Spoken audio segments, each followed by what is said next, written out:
See, we have looked at transmission photoelasticity elaborately.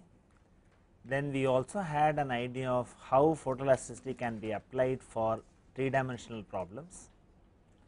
Then we moved on and looked at what way we can use digital image processing techniques to automate photoelastic analysis. Now we take up the industrial application of photoelasticity that has become a success with the advancements in photoelastic coatings. And what you have here is, I have the basic optical arrangement that is used, and once you come to photoelastic coatings, you need to make idealizations on how do you translate the results seen on a coating to the specimen. And one of the important factors there is to consider what are known as correction factors, which will improve your prediction of the results.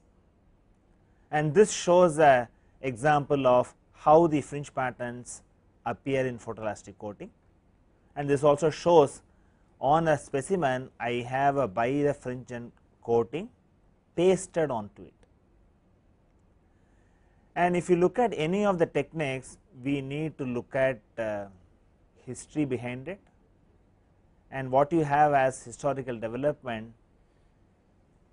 We have Messner in 1930 used segments of glass as a coating. It is very surprising, we have looked at in photoelastic materials that glass is also a photoelastic material, and it has a Poisson, it has a Young's modulus of 70 GPa equivalent to aluminum, whereas all other plastics we had only 3 GPa.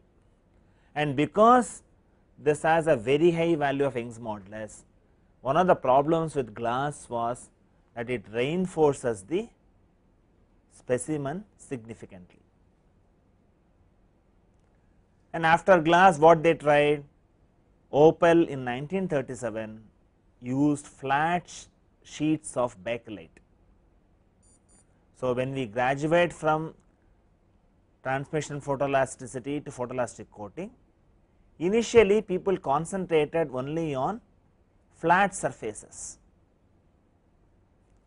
So, they initially used glass, which was found to reinforce the specimen significantly. The problem with bakelite was it has a significant time edge effect, and we have already seen in transmission photoelasticity, because of time edge effect you have spurious fringes that are formed. So, you do not want spurious fringes. So, bakelite was also not a suitable material when you want to go in for photoelastic coatings. And I said any development in science or engineering was always tagged on to developments in material science. So, what you find was availability of epoxy resins in 1950s contributed significantly to the development of the technique. So, it is the material research which has helped in advancement of photoelastic coatings. This has multiple names, you can call it as photoelastic coating, you can call it as a birefringent coating based on what is the kind of material that you use, and because you see the reflected light, this is also termed as reflection photoelasticity. And the other difficulty was lack of proper adhesives to bond these coating were also a problem.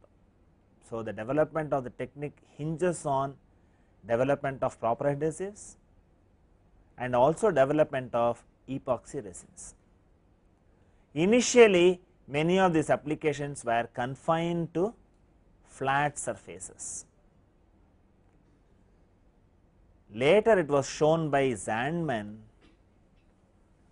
who developed in 1960 a unique procedure for preparing contourable plastic. See, if you look at any of the industrial component, you have a very complicated surface, and if I have to put a coating on top of it, I must be able to make the contour of the actual object. So, in a contourable plastic, the technology is you cast a sheet, and when it is in a gel state you take it out from the casting pane and then put it on the actual prototype, and then allow it to take the shape of the actual object, and in this process no stresses are introduced, because the plastic, the whatever the polymer that you use is in a gel state, it easily forms the contour of the actual object. After it is cured about 24 hours, you get as a shell, and this shell is pasted on the actual object and do the experiment. So, this was a very significant development whatever Zandman has introduced, and this is a very famous contourable plastic, and now you have whatever the sheet in a gel state is put with proper icing, and then you have such gel sheets available. You directly buy the sheet from them, take it from the cold storage and contour it. You do not even have to cast it and then wait for whether it has reached a gel state or not. All that your steps are simplified. You have those sheets available, but it is expensive. In abroad it is available, in India it has still not come.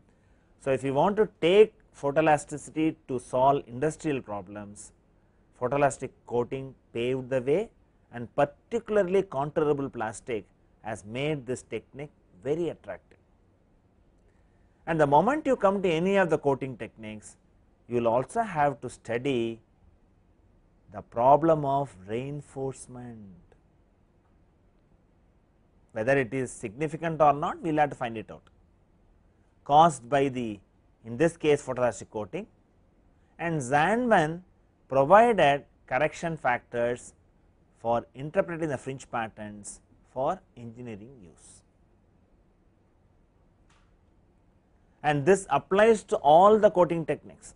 Suppose even if you look at a strain gauge, it can reinforce when the specimen size is comparable to the size of the strain gauge. I said in the case of electronic packaging, I cannot go and paste a strain gauge on the leg of those IC chips, because the sizes are comparable. On the other hand, a optical technique would definitely help in such situations. In the case of photoelastic coating, if I use glass, it has a very high Young's modulus and it is definitely going to reinforce. So, people dropped glass and now moved on to epoxy. Nevertheless, when you are having a coating, if the coating is thin enough, then we do not have to worry about. In photoelastic coatings, coating thickness of 3 millimeters are not uncommon. So, you are really talking about sufficient thickness. So, that you have to keep in mind. And you have to appreciate that this is an engineering tool, and I have said engineering means approximations, and approximations are made in the interpretation of the optical information recorded. We say that we want normal incidence in photoelasticity, and you would find because of industrial application even that is compromised to some extent. And what do you do? First you get the optical information. The optical response of the coating is initially related to the coating stresses. So, that is what you find out, because all the theory that we have developed in transmission photoelasticity are equally applicable in photoelastic coating with slight modifications, and those modifications you can easily figure it out. So, the focus what we are going to do is we will not spend much time on the optical aspect, we will spend much time on the mechanics aspect. We will initially look at how the optics information is translated, but we will essentially look at how do you find out the coating stresses, from coating stresses how do you find out the specimen stresses, what kind of approximations are needed in this kind of analysis, that is would be the focus. And in engineering, when you are actually making certain approximations, you always bring in a correction factor. So, that is why it is an engineering tool, that is why he said Zandman contributed counter plastic as well as a methodology to develop correction factors, which take into account the thickness of the coating and also its possible reinforcement effect.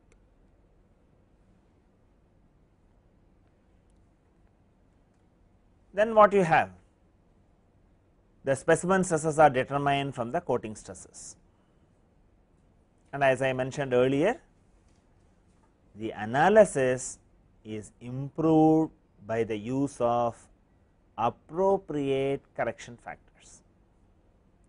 See, in transmission photoelasticity, we never even talked about correction factors. The marriage between physics and engineering so good in transmission photoelasticity, there is no need for correction factors.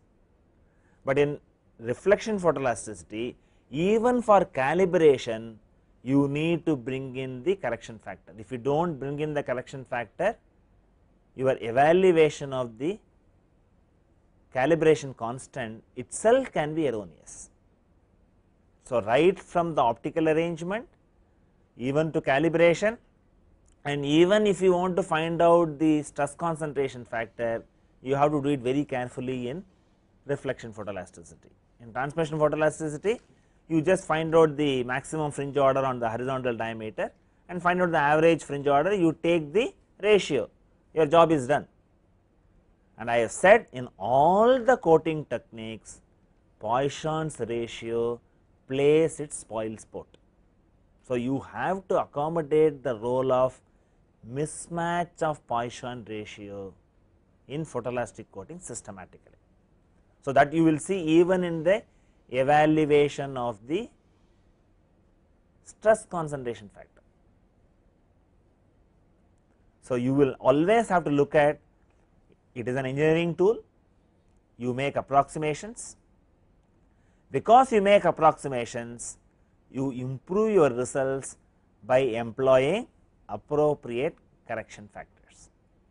This is engineering, engineering always we do like that, we do not give up.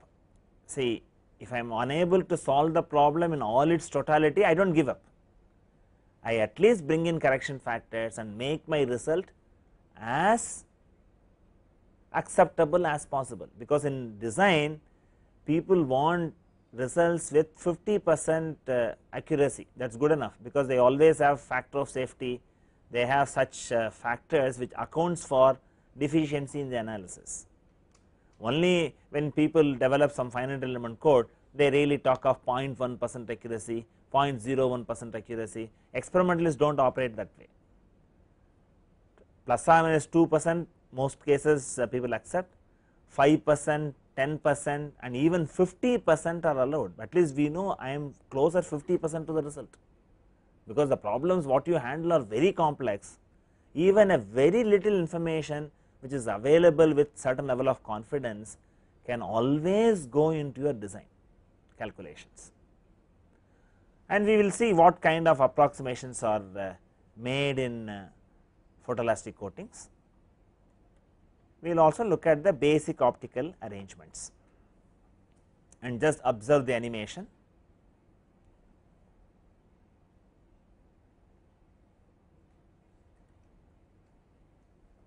So, what I have here is, I have the prototype here that is shown with the hatched line, and I have the coating that is pasted onto this.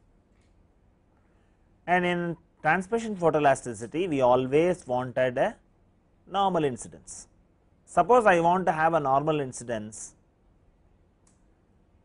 the possible optical arrangement could have a partial mirror here, so that the light passes through the polarizer and then part of it goes and hits on the model, and whatever the light reflected, that comes out and reaches your eye through the analyzer.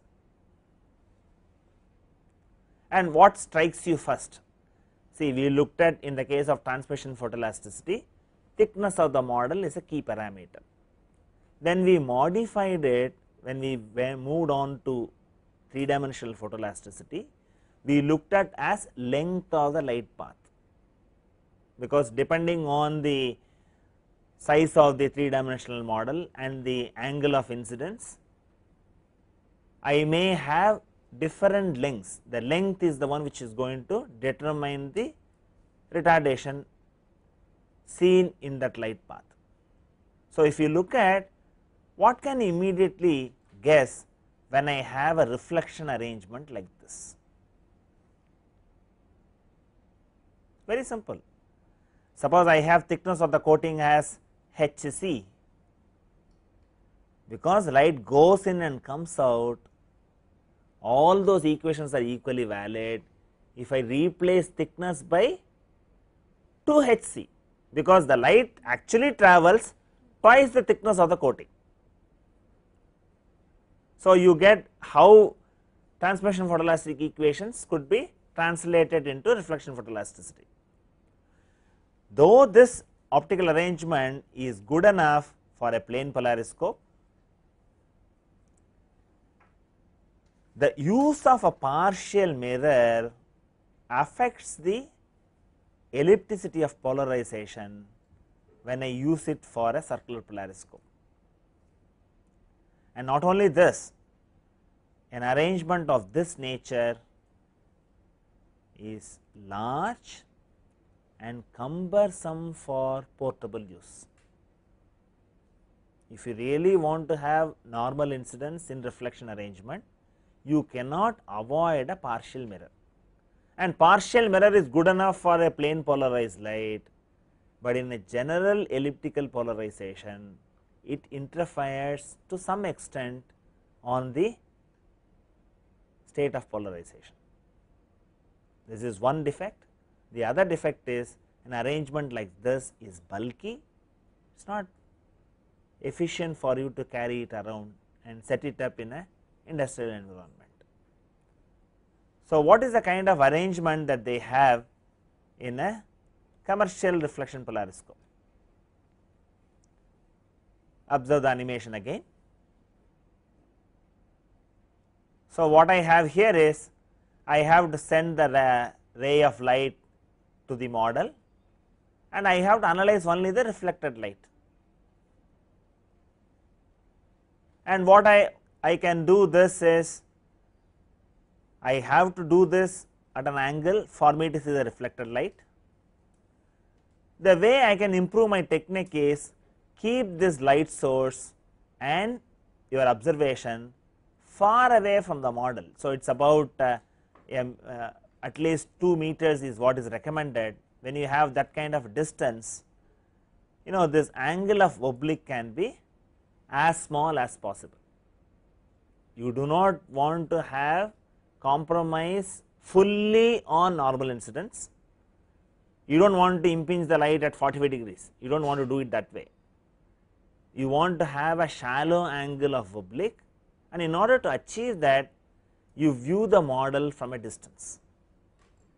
So, in the case of reflection photoelasticity, now people replace human eye with a camera. So, they use telephoto lens, which will focus objects at a distance very conveniently, and by keeping the optical elements away from the model, you reduce the angle of oblique, and this is of the order of about 4 degrees.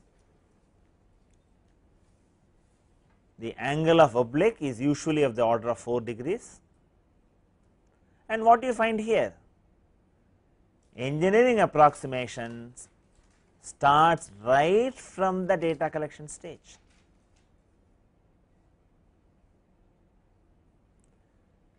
And this set of optical elements can be put in a very convenient form, and you can even hold it on the hand, and you just need the light source and view the model. And you already know this P denotes polarizer. When I say Q1 it denotes the quarter wave plate 1, and you have the quarter wave plate 2, and you have the analyzer. So, in order to maintain the angle of oblique as small as possible, you keep your optical elements at least about 2 meters from the specimen surface, because if I get it very close, then the angle of oblique will increase. So, I would like to have it as small as possible, and this is the optical arrangement of commercial reflection polariscopes. Many reflection polariscopes are available, and there again you can employ digital photoelastic analysis. And one of the outcome of this kind of approach is also what are known as photoelastic strain gauges. What they have done is, along with the coating, you will have the quarter wave plate and polarizer integrated with it. These were developed in Germany. Like you have electrical resistance strain gauges, you will have a small strip of plastic with its own quarter wave plate and polarizer embedded, and paste it on the model and view it in normal white light, you will see fringes. When the model is loaded, you will see fringes on the optical, it is a optical strain gauge, and it was popular for some time. So, the philosophy there is, they just put a quarter wave plate and polarizer integrated with the coating, and you would see, and you will see the isochromatics. You will not see isoclinics in this arrangement. In those days when you have a uniaxial stress or biaxial stress, even that knowledge was considered important, and people had strain gauges, photoelastic strain gauge with a hole on it, and then they will find out whether it is uniaxial state of stress, biaxial state of stress. It gives you quick information, because in a strain gauge you have to connect it to an instrumentation and read the strain. Here, if there is any load applied, you will see movement of fringes. So, it was very attractive.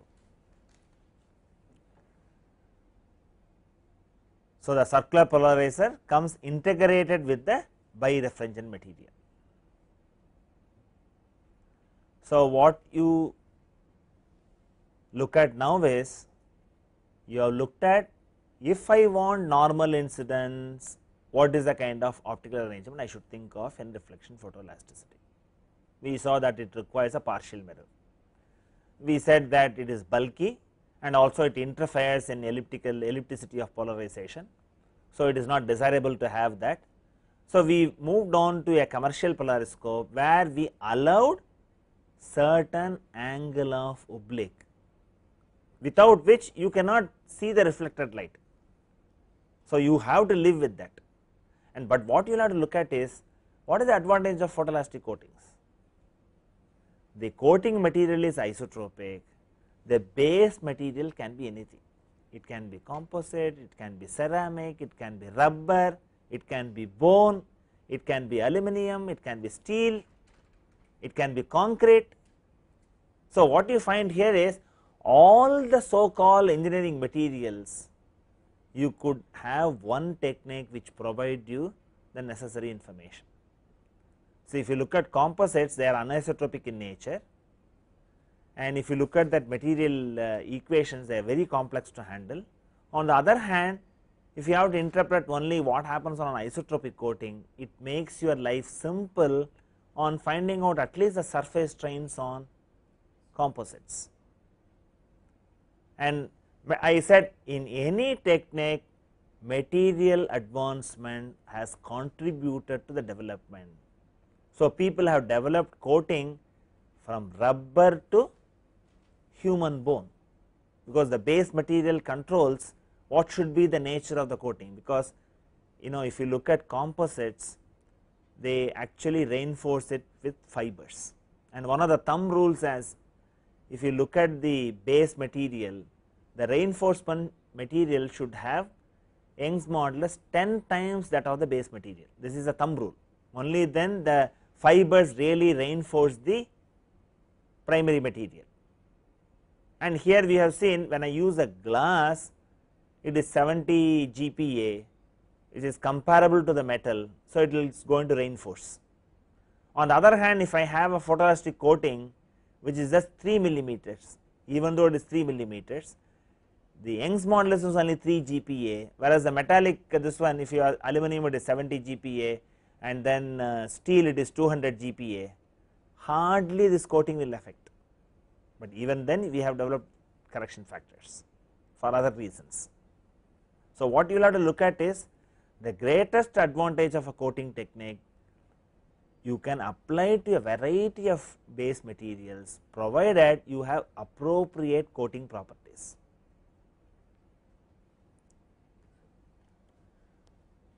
And now let us look at extrapolation of whatever we have learnt in transmission photoelastic analysis, and we look at stress optic relations for coatings.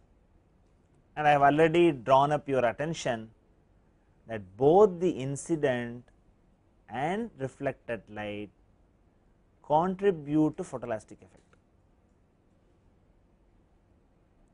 because you are seeing the light reflected, and I said for a coating of thickness Hc, because the material what I use is birefringent, it behaves like a crystal when it is loaded. I can also write the stress optic law, wherein I get the coating stresses. Since we are going to have specimen as well as coating, the symbolism used is a symbol C, either at a superscript or a subscript, indicates that I am dealing with the coating. And when I want to have sigma 1 C minus sigma 2 C, if I know the F sigma of the material, then I can write this as NF sigma by 2 Hc. For developing this equation, we took about 6 to 7 classes in transmission photoelasticity, because you need to know what is retardation, how it optics related, how the refractive index is looked at as ratios of velocities, how refractive index can be compared to stress tensor, all that we developed. Now, we take that advantage, we take the advantage of that knowledge, and we only look at both incident and reflected light contribute to the fringe formation, and what you have, instead of Hc, I had to put 2 Hc. But even this representation is not very convenient. See, in the case of photoelastic coating, one of the assumptions I make is I put a coating on the specimen. When I load the specimen, I want to perceive the adhesive is so well bonded that whatever the strain developed on the base specimen is transmitted faithfully to the coating. So, instead of looking at stress optic law, I should essentially look at strain optic law, that is more appropriate, because the way the model is loaded, the way the coating is loaded is different. So, we will have to look at what is strain optic law.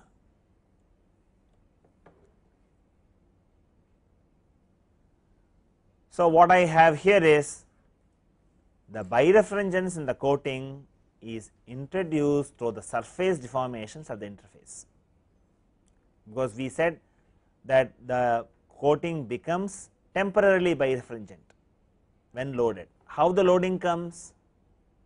The loading comes, it is introduced through the surface deformations at the interface.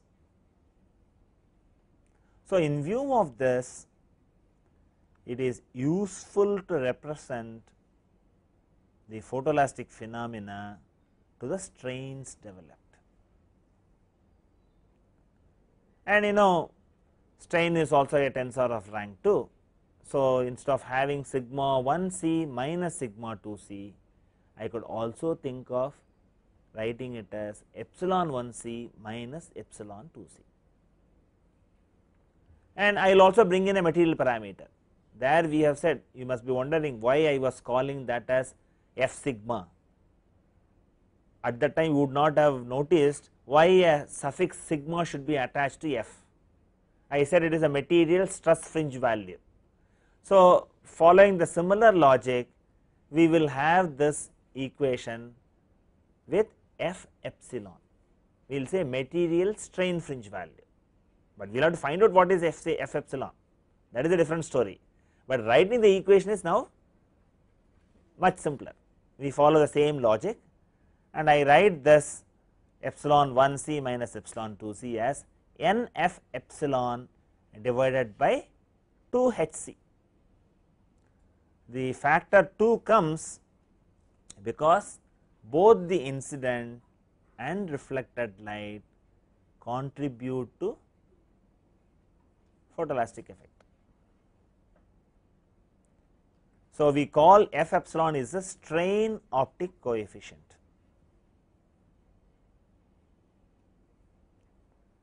And epsilon 1 c minus epsilon 2 c gives the principal strain difference in the coating. See, the real utility of photoelastic coating you will see only when this equation is recast comfortably, because ultimately what is it that I want? My interest is not to worry about what are the coating stresses, my interest is to find out the stresses developed on the specimen.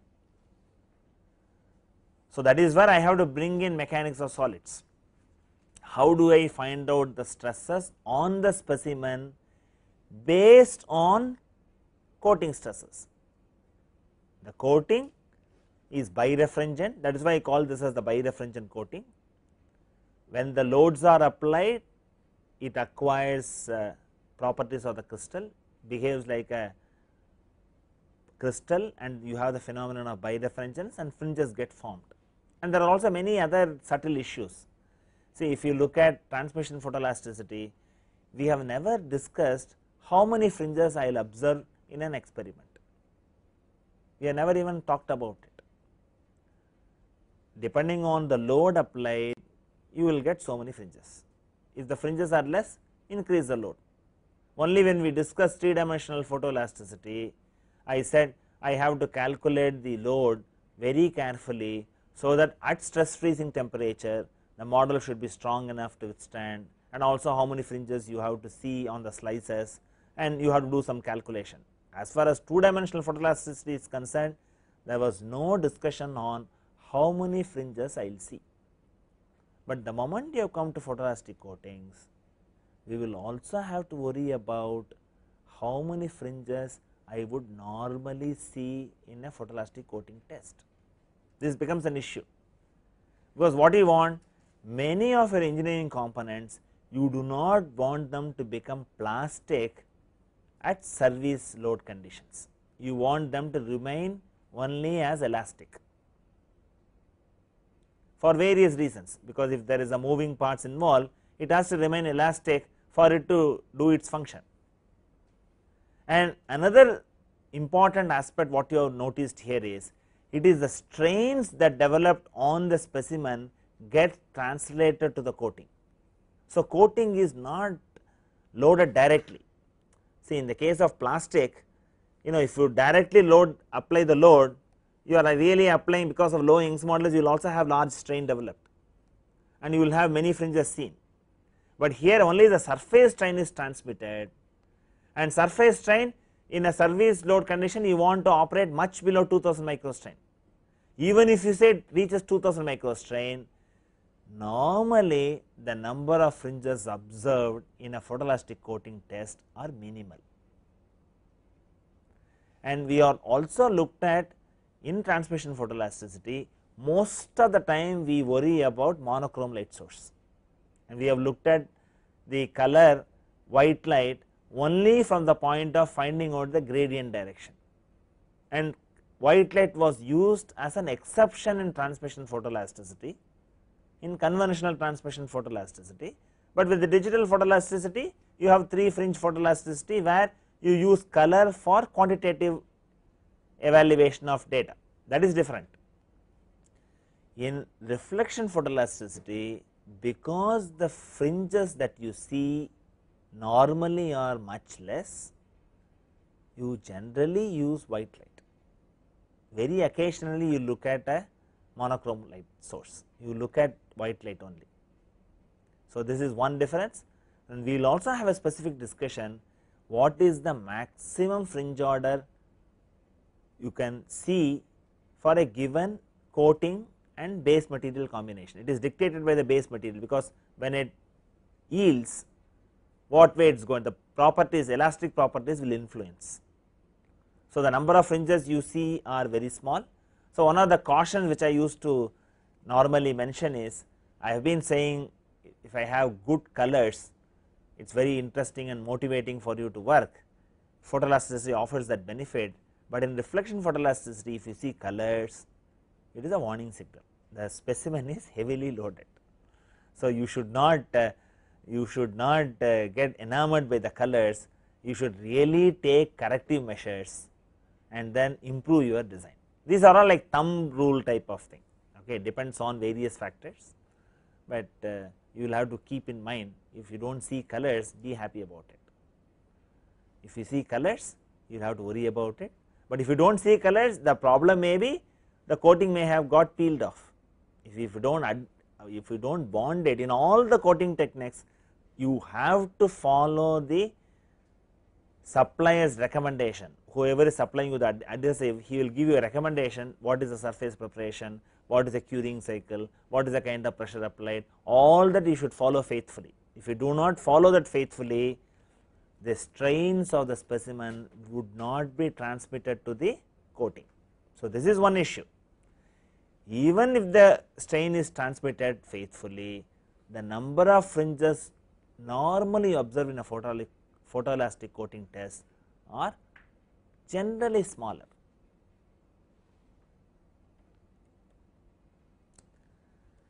And we also define a factor called the strain coefficient K. This is very similar to what you have seen in transmission photoelasticity. In transmission photoelasticity, you had defined F sigma as lambda by capital C. Here it is defined as F epsilon is defined as lambda by K, and you have to recognize that retardation introduced is a function of wavelength lambda. So, now you have the definition of F epsilon.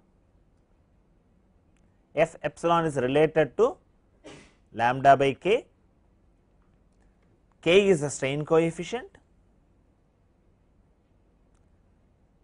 It is supplied by the manufacturer or to be determined by calibrating the coating.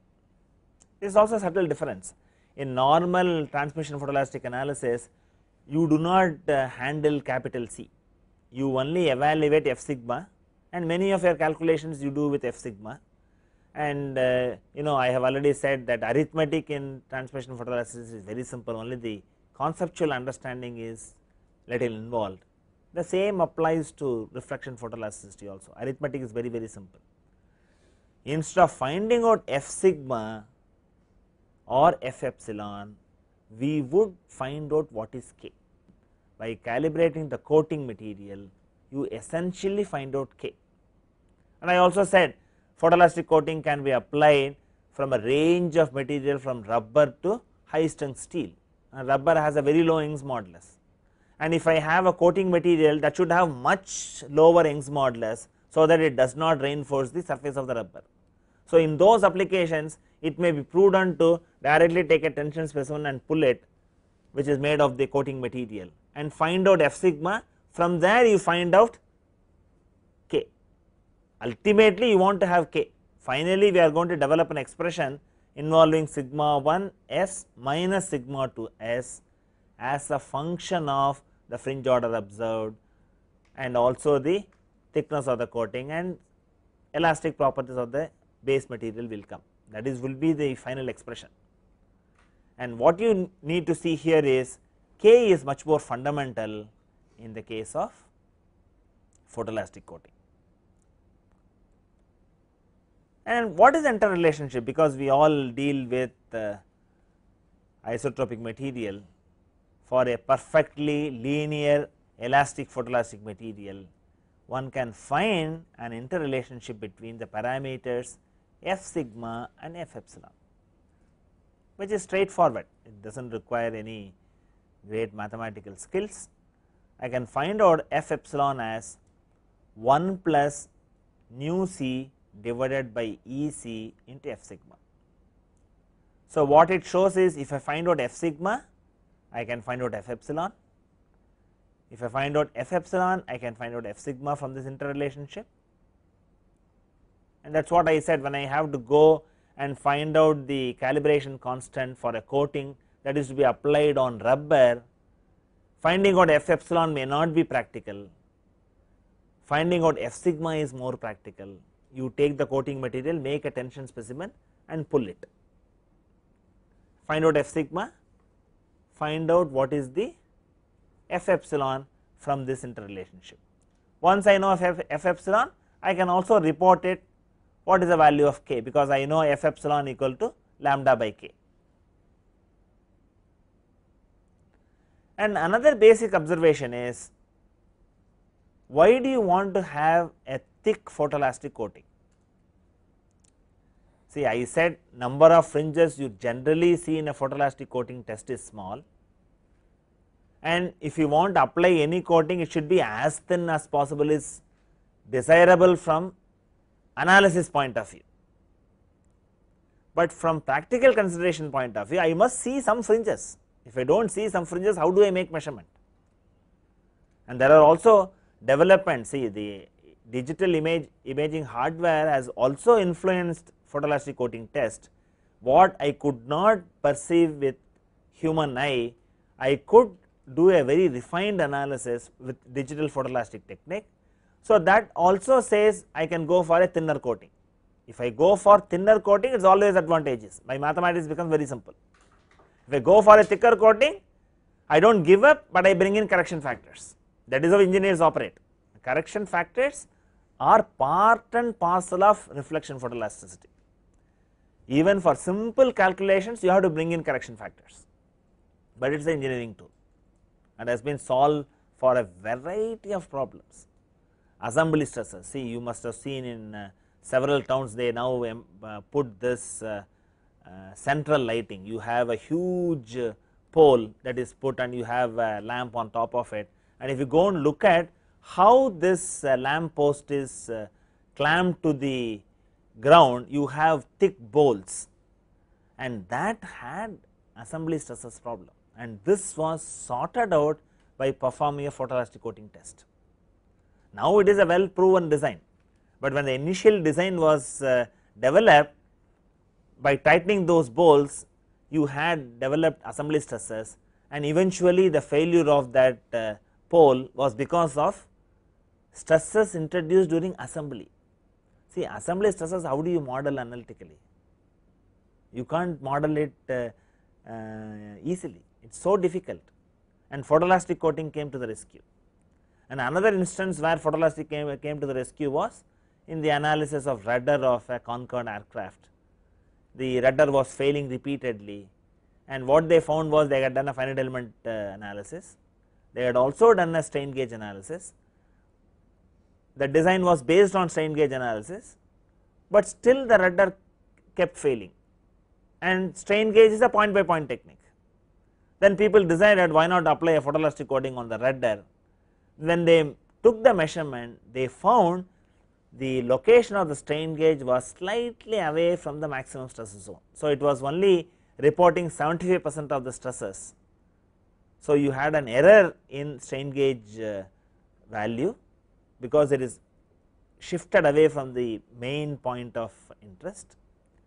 With photoelastic coating being a whole field technique, they could use that information and redesign the rudder, then it had a fairly a good life.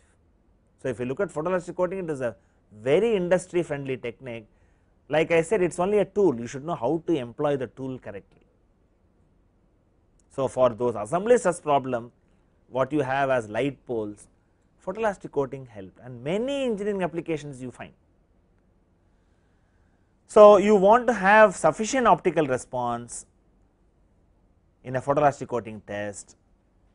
If the coating thickness is increased, you get sufficient optical response, but when the coating thickness increases, interpretation becomes difficult. So, you have to have a trade off, you have to have a compromise.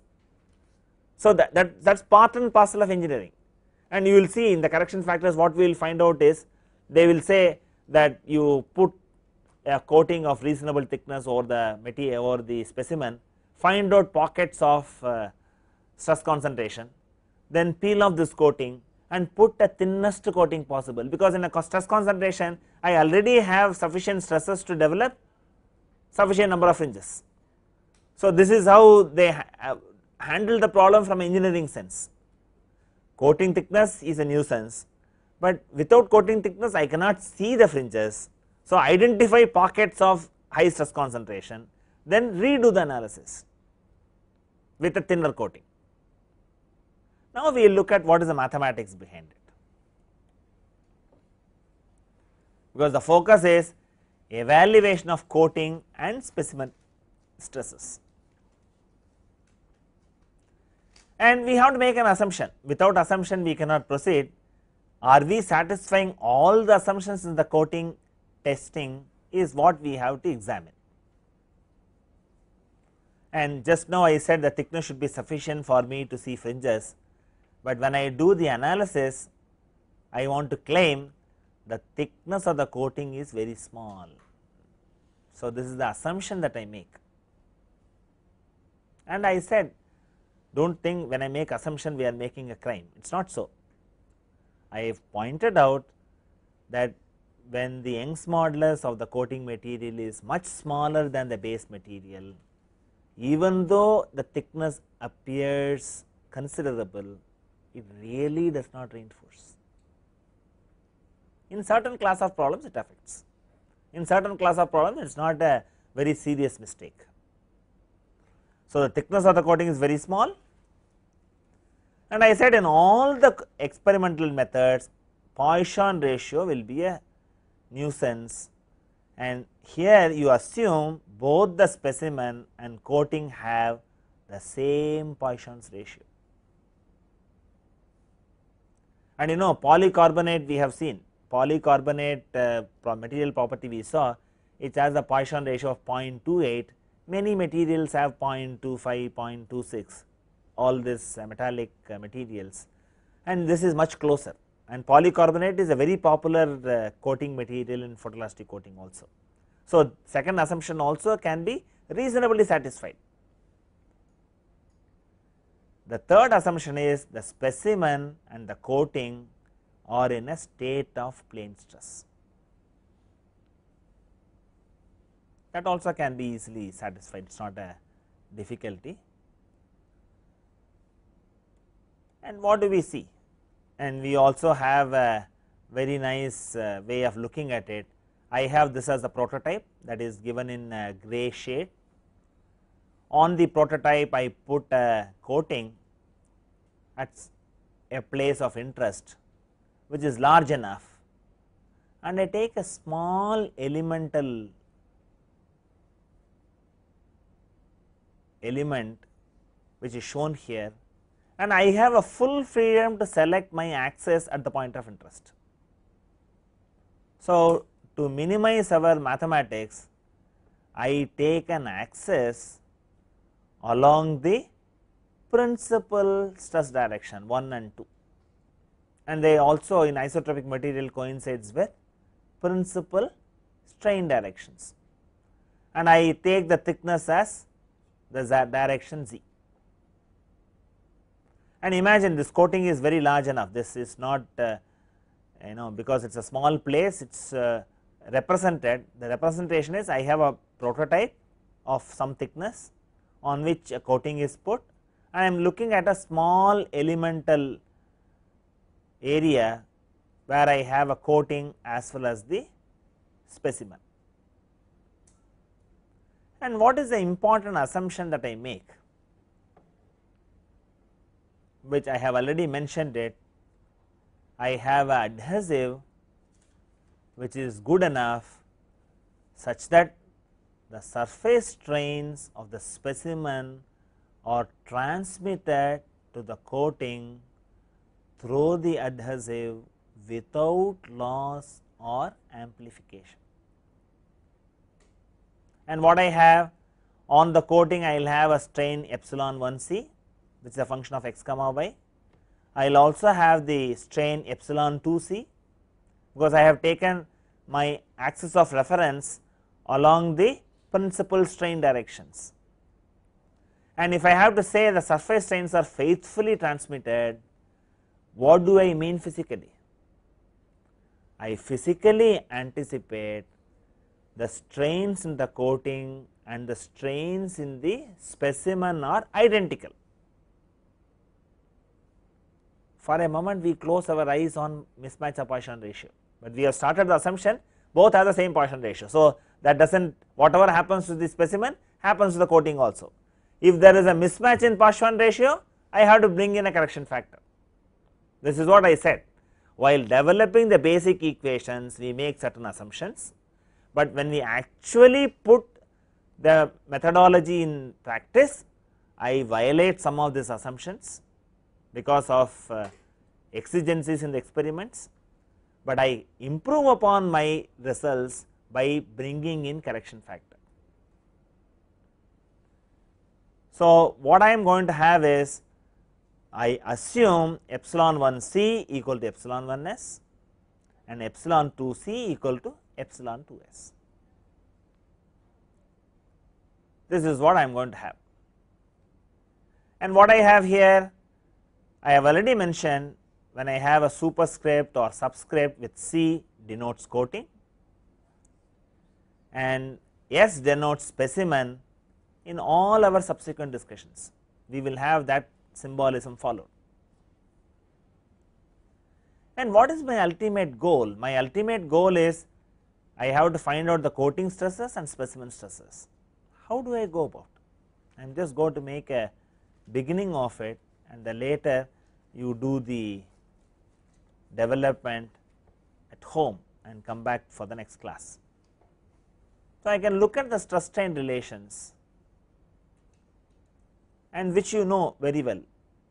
When I am also looking at a plane stress situation, I can write epsilon 1 s simply as 1 by E s sigma 1 s minus nu s sigma 2 s. These are all very well known equations. Epsilon 2 s as 1 by E s into sigma 2 s minus nu s sigma 1 s. On similar lines, I can also write epsilon 1 c epsilon 2 c in terms of coating stresses, and now we have the basic assumption epsilon 1 c equal to epsilon 1 s, epsilon 2 c equal to epsilon 2 s. Now, you have strain stress relations. What is the next step? You can find out the coating stresses as well as specimen stresses from all these quantities. I have this epsilon 1 c like this, and what I want you to go to the room and then work on this is, what is the expression for sigma 1 c and sigma 2 c? It is fairly simple and straightforward. Take it as a home exercise. When you come for the next class, give me the expression for sigma 1 c and sigma 2 c in terms of the Poisson ratio of the coating, specimen, and also the specimen stresses. And these expressions will be same when I go and see brittle coatings. In brittle coating, we will handle them individually. In photoelasticity, what do we get? We always get only principal stress difference or principal strain difference. That is where the whole thing changes. So, in this class, what we have looked at is, I said photoelastic coating has made application of photoelasticity to industrial problems very attractive, and I said it is a very nice engineering tool, and approximations start right from data recording, because in transmission photoelasticity we wanted normal incidence. We maintained that even in 3 dimensional photoelasticity. Even if I analyze a 3 dimensional model, though I have not mentioned it explicitly, I may immerse it in a liquid which has the same refractive index, and then when I put the ray of light, it will still retain a normal incidence, though the model is complicated shaped. The moment I come to reflection photoelasticity, because I have to look at the reflected light, I compromise on normal incidence, and in order to simplify that or minimize that whatever the error introduced, one of the requirement is I keep the polariscope far away from the model, so that I reduce the angle of oblique. Then we looked at what is strain optic relations, and I said what is the interrelationship between f sigma and f epsilon. Then we moved on to look at how to find out the specimen stresses, and specimen stresses you have to find out first from coating stresses, determine the coating stresses, from coating stresses go on to specimen stresses. And what is the basic assumption? The strains are faithfully transmitted, and you will have to go and get me the expression for sigma 1c and sigma 2c. It is very simple arithmetic. If you do it at your rooms, your preparation for examination becomes very simple, and this is fundamental for any of the coating techniques.